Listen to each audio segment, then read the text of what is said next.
Hai, what's up yo, The Movers? Apa kabar kalian saudaraku yang terkasih dalam Tuhan? Jumpa lagi dalam program Bible Insight. Hari ini kita akan membahas mengenai gereja.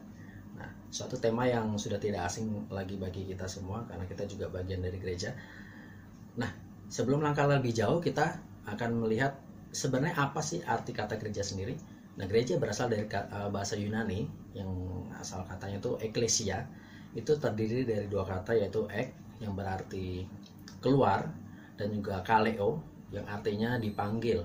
Jadi kita bisa simpulkan secara sederhana, gereja adalah sekumpulan orang-orang yang dipanggil oleh Tuhan untuk keluar dari cara hidup duniawi, cara hidup dosa, dan masuk kepada cara hidup kerajaan Allah, yaitu menjadi segambar dan serupa dengan Tuhan, dipulihkan kembali kepada rancangan Allah yang semula melalui penebusan Tuhan Yesus Kristus. Nah, gereja sendiri dari zaman ke zaman sampai di zaman kita tetap menjadi salah satu alat yang efektif yang Tuhan pakai untuk mempersiapkan umat Tuhan, untuk memperlengkapi umat Tuhan untuk menjadi serupa dengan Tuhan Yesus. Tetapi di dalam sejarah panjang gereja mengalami berbagai macam fenomena, baik itu yang positif maupun yang negatif. Nah, hari ini kita akan membahas salah satu sisi dari perjalanan gereja, yaitu mengenai toxic church. Nah, toxic church ini kita akan membahas sedikit mengenai penyimpangan-penyimpangan atau hal-hal yang sebenarnya kurang pas terjadi di dalam gereja. Tentu video ini bukan bertujuan untuk memancing perpecahan, menyudutkan hamba Tuhan tertentu, denominasi gereja tertentu, atau hal-hal yang negatif yang lain, bukan. Jadi tujuan kita adalah supaya kita semua yang melihat video ini menjadi sadar dan aware bahwa kita adalah bagian dari gereja sendiri, dan gereja menjadi salah satu institusi atau sebuah lembaga yang menjadi sasaran tembak ataupun sasaran utama yang harus dihancurkan oleh iblis. Nah, tentu iblis akan menghancurkan gereja karena gereja menjadi tempat untuk memperlengkapi jemaat. Jadi kalau misalnya gereja dihancurkan, otomatis banyak juga jemaat Tuhan akan tercerai-berai dan juga hancur seperti itu. Nah, ada beberapa ciri sederhana yang kita bisa lihat dari toxic church ini sendiri. Ciri yang pertama, saya menyebutnya gereja ini atau komunitas ini biasanya pengajarannya berpusat kepada hal-hal yang jasmani. Apakah tidak boleh kita diberkati Tuhan, kita menjadi sukses, kita menjadi berhasil? Tentu saja boleh, tetapi tidak boleh itu menjadi sebuah tujuan akhir ataupun menjadi prioritas utama, sehingga di dalam gereja itu kita sering mendengar firman Tuhan yang diberitakan hanya berputar pada hal itu, bagaimana menjadi sukses, bagaimana menjadi orang yang diberkati Tuhan, bagaimana menjadi orang yang dipromosi, dan lain sebagainya. Sedangkan Tuhan Yesus sendiri, kalau kita lihat di Alkitab, bahwa Tuhan Yesus sendiri tidak pernah menjanjikan berkat secara fisik. Yang Tuhan janjikan adalah berkat secara rohani, yaitu di mana Dia berada, di situ kita juga akan berada. Nah, kalau biasanya pengajaran yang berpusat pada hal-hal fisik ini, biasanya mereka memakai landasan firman Tuhan juga, tetapi kebanyakan melalui perjanjian lama. Dan memang kita lihat konteks perjanjian lama dengan perjanjian baru adalah dua hal yang berbeda, karena di perjanjian lama itu biasanya ditujukan secara eksplisit, ditujukan untuk bangsa Israel, dan juga janji Tuhan di situ memang janji Tuhan secara fisik, tuaian, panen raya, kemudian menang dari musuhnya, tanah perjanjian, kekayaan bangsa-bangsa, dan lain sebagainya. Dan kita melihat memang bangsa Israel sampai hari ini menikmati janji-janji Tuhan tersebut. Tapi bagi kita orang Kristen, orang percaya di dalam Yesus Kristus, kita memiliki janji yang berbeda, yaitu di mana kita diubahkan kembali menjadi manusia Allah, menjadi pribadi yang serupa dengan segambar dengan Tuhan melalui Tuhan Yesus Kristus. Nah, pengajaran yang bersifat jasmani ini tentu saja berbahaya, karena itu membuat kita secara tidak langsung mengharapkan hal-hal yang tidak kekal. Kita berfokus pada hal yang tidak kekal, padahal Tuhan bilang bahwa kita harus memandang hal yang kekal. Pikiran kita harus memikirkan hal-hal yang surgawi seperti itu. Dan kita juga ingat bahwa akar dari segala kejahatan adalah cinta uang. Tentu uang tidak salah, tapi kalau waktu hati kita terpaut pada uang, kita cinta uang, kita menjadi orang yang berdosa dan terikat pada hal tersebut. Nah, ciri yang kedua, saya mengatakan hal ini agak berat ya sebenarnya, tapi ciri yang kedua adalah mengajarkan Injil yang lain dan Yesus yang lain. Nah, saya akan bacakan dua ayat, dua hal yang berbeda di kitab yang berbeda, tetapi tentang Paulus ya. Nah, di 2 Korintus 11 ayat 4, Paulus berkata seperti ini. Sebab kamu sabar saja jika seorang datang memberitakan Yesus yang lain daripada yang telah kami beritakan, atau memberikan kepada kamu roh yang lain daripada yang telah kamu terima, atau Injil yang lain daripada yang telah kamu terima. Kemudian di Galatia 1 ayat 6-9, firman Tuhan berkata demikian. Aku heran bahwa kamu begitu lekas berbalik daripada dia yang oleh karena kasih Kristus telah memanggil kamu dan mengikuti suatu Injil lain yang sebenarnya bukan Injil. Hanya ada orang yang mengacaukan kamu dan yang bermaksud untuk memutarbalikkan Injil Kristus. Tetapi sekalipun kami atau seorang malaikat dari surga yang memberitakan kepada kamu suatu Injil yang berbeda dengan Injil yang telah kami beritakan kepada kamu, terkutuklah dia, seperti yang telah kami katakan dahulu. Sekarang kukatakan sekali lagi, jikalau ada orang yang memberitakan kepadamu suatu Injil yang berbeda dengan apa yang berbeda dengan apa yang telah kamu terima, terkutuklah dia. Nah, di sini jelas Paulus berkata bahwa memang di zaman itu ada bidat ya, atau pengajaran-pengajaran palsu, guru-guru palsu, nabi-nabi palsu yang mengajarkan Injil yang lain. Nah, sampai hari ini saya rasa itu masih terjadi.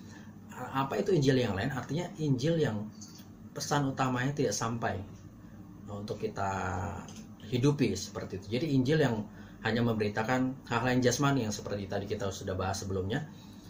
Injil yang meleset dari tujuan Allah, karena hakikat dari Injil sendiri, inti dari pemberitaan Injil sendiri adalah keselamatan jiwa kita, keselamatan kekal kita. Sedangkan Injil yang lain ini biasanya berfokus sama hal jasmani, hal-hal yang sementara, bukan hal-hal yang kekal. Bagaimana kita bisa mendapatkan segala sesuatu, janji-janji Tuhan. Jadi terbalik, seharusnya Tuhan memakai hidup kita, tetapi Injil yang lain ini mengajarkan supaya kita memakai Tuhan untuk mendapatkan dunia, untuk mendapatkan apa yang kita mau, seperti itu kurang lebihnya. Nah, kemudian ciri yang ketiga, biasanya Alkitab tidak diterjemahkan atau tidak diajarkan secara benar. Jadi artinya tidak ada eksegesis yang benar, tidak ada penggalian Alkitab yang benar, bagaimana ayat itu dimaksudkan untuk ditulis, tujuannya, tetapi biasanya hanya dicomot ayat per ayat, ayatiah bukan Alkitabiah, karena secara total Alkitab pasti mengajarkan benang merah, ujungnya adalah keselamatan, yaitu Tuhan Yesus Kristus, menjadi segaba dan serupa dengan Tuhan Yesus. Jadi biasanya ada ayat-ayat favorit yang memang dikutip, yang mendukung pengajaran ini. Seperti saya kasih contoh, misalnya oleh bilu-bilu darah Yesus kamu sudah disembuhkan. Ya, ayat ini seringkali dipakai untuk KKR, untuk kesembuhan secara fisik, bahkan ekonomi, finansial, dan kesembuhan-kesembuhan lain yang memang sangat dibutuhkan jemaat saat itu. Tapi sebenarnya kalau kita cermati lebih jauh, memang ayat ini bicara soal kesembuhan, tetapi bukan kesembuhan secara fisik, melainkan kesembuhan dari hakikat dosa kita, kesesatan kita, cara hidup kita yang berdosa. Sehingga penebusan Kristus, darah Yesus yang tercurah, tujuan akhirnya adalah menyembuhkan kita, menyelamatkan kita, membebaskan kita dari dosa kita, bukan hanya sekedar kesembuhan fisik. Karena kalau bicara soal kesembuhan fisik, saya rasa Yesus nggak perlu hadir, karena di zaman perjanjian lama kesembuhan fisik, bahkan kebangkitan dari orang mati itu sudah terjadi seperti itu.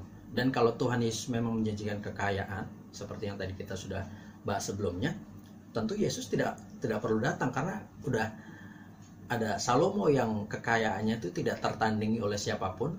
Sebelum dan sesudah dia tidak ada yang seperti Salomo. Dan kita melihat bahkan tokoh-tokoh di perjanjian lama itu orang-orang yang sangat kaya secara fisik dan diberkati Tuhan secara materi seperti itu. Jadi itu bukan fokus utama yang Tuhan janjikan seperti itu. Jadi bahaya memang kalau kita tidak membedah Alkitab secara benar dan mengajarkannya secara benar, karena bisa jadi ayat itu meleset bukan seperti yang Tuhan mau, tetapi menurut pikiran kita sendiri. Nah, kita juga ingat bahwa waktu Yesus dicobai di padang gurun, iblis, setan saat itu juga memakai ayat-ayat Alkitab untuk mencobai Yesus. Tetapi ayat itu disalahgunakan dan juga tidak disampaikan sebagaimana tujuan ayat itu ditulis. Tujuannya adalah untuk menjatuhkan Tuhan Yesus, tentu saja. Nah, ayat-ayat yang serupa juga diterjemahkan secara bebas, tidak sesuai dengan arti dan tujuan maksud ayat itu ditulis, tentu saja membawa efek yang berbahaya sekali, karena akan membuat setiap pendengarnya itu menjadi meleset, tidak melakukan seperti apa yang Tuhan mau. Dan tentu saja ini secara jangka panjang juga bisa menyesatkan cara berpikir kita. Nah, ciri yang terakhir, sebenarnya masih banyak ciri, tapi secara lengkap, secara sederhana, ini adalah ciri yang terakhir yang sering kali kita jumpai di dalam toxic church, yaitu mengkultuskan hamba Tuhan. Nah, tentu baik kita menghormati seorang pendeta, hamba Tuhan, pembawa firman Tuhan, pemberita Injil, sangat baik, dan itu manusiawi ya, dan kita juga memang harus menghormati beliau. Tetapi kalau kita mengkultuskan, itu artinya lebih daripada menghormati saja. Jadi kita menganggap dia sebagai semacam idola gitu. Kalau acara yang khotbah dia, kita pasti datang, kita menyimak, kita mengidolakan, kita mengagumi dia. Itu sudah termasuk dalam mengkultuskan. Nah, lama-kelamaan kita akan menjadi, tanda kutip, penggemarnya, fansnya, dan kita akan mengikuti cara bicaranya, mengikuti ibadah-ibadahnya, di mana dia khotbah kita ikuti, dan lain sebagainya. Tentu kalau tujuan kita baik, kita mau belajar dari diri dia, itu nggak masalah. Tapi kalau sudah mengkultuskan, biasanya kita jadi fanatik dan menganggap hamba Tuhan itu selalu benar. Bahkan kita seringkali terlibat perselisihan dengan hamba Tuhan lain atau pengikut hamba Tuhan yang lain yang kita rasa bertentangan dengan pengajaran hamba Tuhan yang kita kagumi tersebut. Nah, fenomena ini terjadi dari dulu sampai sekarang, bahkan beberapa waktu yang lalu kita mendengar hal ini terjadi di antara kita. Jadi ada perdebatan antara hamba Tuhan dan para pengikutnya tentang suatu hal. Jadi kalau kita mengkultuskan hamba Tuhan, berarti kita sudah menomorduakan Tuhan dan kita memberhalakan manusia. Ingat waktu Yesus melayani Tuhan, waktu Yesus mengabarkan Injil, waktu Yesus memberitakan Injil, dia seringkali ingin diidolakan. Tapi waktu orang banyak itu mengikuti dia, Yesus pergi ke tempat yang sepi. Yesus menyendiri bersama dengan murid-murid. Dan Paulus dan Barnabas juga mengalami hal yang sama waktu mereka memberitakan Injil di Roma. Waktu itu orang-orang yang mendengarkan mereka menganggap bahwa Barnabas itu adalah Zeus dan Paulus itu Hermes, keturunan dewa yang mereka sembah selama ini. Jadi mereka ingin mempersembahkan korban kepada mereka berdua. Tetapi Paulus dan Barnabas ini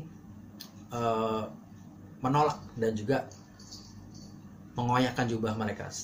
Artinya Paulus dan Barnabas ini tidak mau dikultuskan. Nah, jadi ini sebenarnya peringatan buat kita, baik kita hamba Tuhan ataupun kita jemaat biasa yang mengidolakan suatu pendeta atau hamba Tuhan. Tentu kita harus menghormati secara proporsional, kita harus menghormati beliau sebagai pelayan Tuhan, sebagai hamba Tuhan yang harus kita teladani hidupnya. Tetapi kita tidak boleh sampai mengkultuskan hamba Tuhan. Akhirnya kita menjadi fanatik, kita menjadi buta, kita menjadi malas menggali kebenaran secara pribadi, karena kita cuman menunggu hamba Tuhan tersebut mencekoki kita, menyuapi kita dengan firman Tuhan.